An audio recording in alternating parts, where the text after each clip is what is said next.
Okay, next up, let's talk about dual feeding. The direct piston has 3 seals on it. It has 2 outer seals, and then it has an inner seal which rides in here. There's the other outer seal right down there where my finger is. You leave out the inner seal, which rides right down there, which is this seal, which faces up. You leave this seal out, so when the oil enters the direct clutch, it will use the whole piston, not half of the piston. It uses the whole piston in reverse because of the way the lip seal is designed. It blows past the seal, uses the whole piston in reverse to back up, uses half of it in third gear where all the power is. So it was done on transmissions before this one, and of course when people started hot rodding this one, they figured out how to do it. It's been perfected over the years and works really good. But this is just the basic information. This is not the calibration. This is how it's done. You leave this seal out of the drum inside. You can leave off the center ring on the center support, or you can leave it on. I chose to leave it on. It will work either way. And then you take this bolt here and you block it.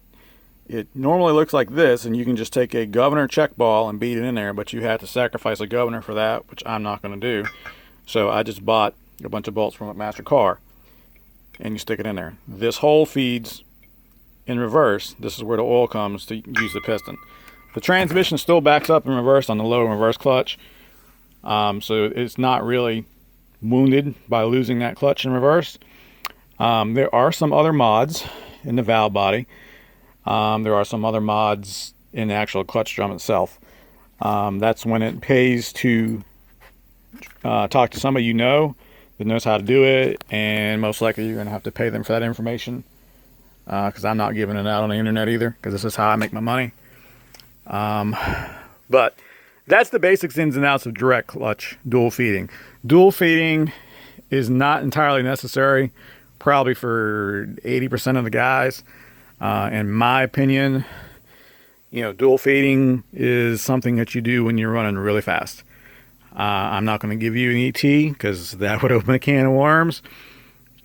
But dual feeding can be done nowadays, and it's actually quite simple to do. But you must have a billet drum like that one, otherwise you'll break it. I absolutely recommend performance clutches in there, either blues or reds, depending on what you like. And it's and also there's plate size holes in that separator plate that need to be changed, stuff like that.